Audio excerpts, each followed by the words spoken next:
Hi all. अभी quick review करेंगे हम कूलम्ब्स लॉ का। करेक्ट। कूलम्ब्स लॉ हमारा क्या कहता है?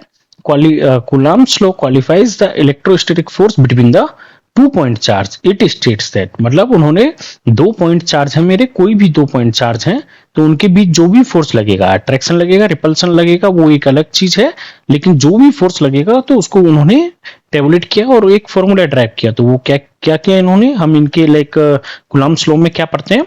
The magnitude of force between the two charge is directly proportional to the product of magnitude of charge। मतलब उन्होंने बोला force is directly proportional to the Q1 multiplied by Q2। Correct. फिर दूसरा statement उन्होंने दिया, ये जो फोर्स है, फोर्स जो निकला है अपना, is inversely proportional to the square of distance between two charges. जैसे हमने यहाँ पे अभी बताया था आपसे, ये दोनों चार्ज तो माना इनके बीच की डिस्टेंस है डी या फिर आर, जो भी आप लेना चाहो, ठीक है ना। तो वो आपकी चॉइस है कि आप क्या लेना चाह रहे हो। तो हमने यहाँ पे आर ले रखा है, ठीक है। तो मतलब ये कहना चाह रहा है force is inversely proportional to the, inversely proportional, ठीक है, इनवर्सली मतलब वन अपॉन में आ गया, टू द किसका स्क्वायर, यानी कि वन अपॉन आर स्क्वायर। मतलब हमने स्क्वायर कर दिया किस क्वांटिटी का? द डिस्टेंस, डिस्टेंस का स्क्वायर बिटवीन द चार्ज, ठीक है ना। लिखने का तरीका ये है, the force act along the line joining two the two charges, ठीक है। तो ये जो फोर्स है हमेशा कहां लगेगा? ये दो चार्जेस, जैसे मेरा ये Q1 है और ये Q2 है, इस लाइन पे अगर रिपल्सन होगा तो इस लाइन पे ऐसे लगेगा, अट्रैक्शन होगा तो जैसे अगर ये Q1 है और ये Q2, अगर इस पे मेरा अट्रैक्शन फोर्स लग रहा है तो फिर इधर लगेगा, ठीक है, एक दूसरे की तरफ। और रिपल्सन है तो दोनों से बाहर की तरफ लगेगा, लेकिन लगेगा कहाँ?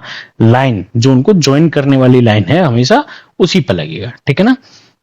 The like charge repel each other and unlike charge attract each other। तो फोर्स ऑफ अट्रैक्शन और रिपल्सन, कंसेप्ट एंड एक्सप्लेनेशन में क्या था? ये सिंपल आपका फॉर्मूला। तो हम क्या करते हैं इसको, फोर्स को डायरेक्टली अगर आपसे बोला जाए तो ड्राइव जो करते हैं हम लोग Q1 इंटू Q2, और force is inversely proportional to R square, तो force is directly Q1 Q2 upon R square. अब ये इनवर्स प्रोपोर्शनल है तो इसको हटाएंगे तो K Q1 Q2 upon R square आ जाता है, ठीक है।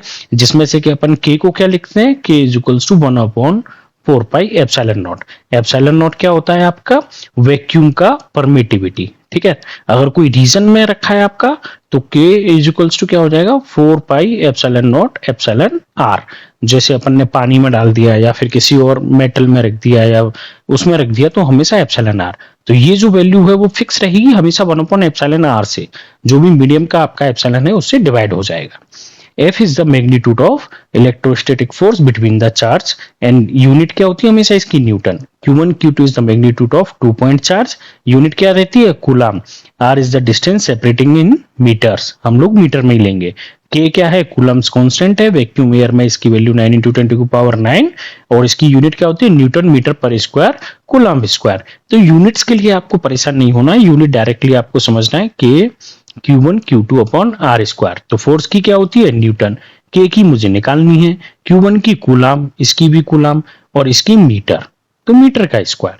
क्रॉस मल्टीप्लाई किया, न्यूटन मीटर का स्क्वायर, m लिख लिया है मैंने, सिर्फ mt लिख लो आपको अगर कंफ्यूजन हो तो, K इंटू कूलम का स्क्वायर। तो K की यूनिट क्या आ गई?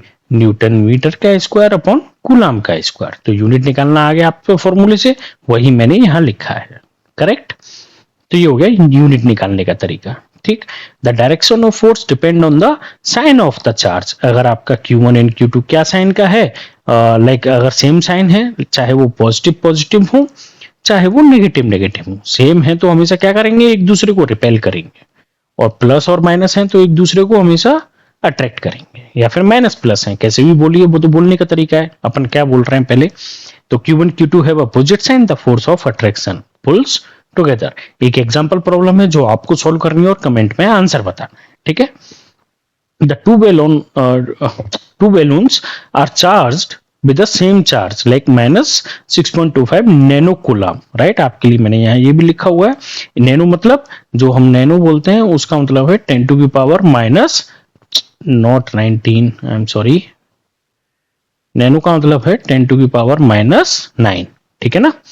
तो इसकी वैल्यू कितनी हो जाएगी? Charge equals to 6.25 into 10 to the power minus 9 coulomb, ठीक है, and each are held 6.617 metre apart. तो m इक्वल्स टू जो r इक्वल्स टू है वो क्या हो गया 0.617 मीटर, करेक्ट है ना। तो calculate the magnitude of electrostatic force, force की वैल्यू बतानी है आपको, और फोर्स रिपल्सन है, रिपल्सन होगा, लेकिन ये रिपल्सन क्यों होगा साथ में आपको ये भी बताना है। चलिए कमेंट में आंसर करिएगा। थैंक यू, कोई डाउट हो तो पूछ लीजिएगा।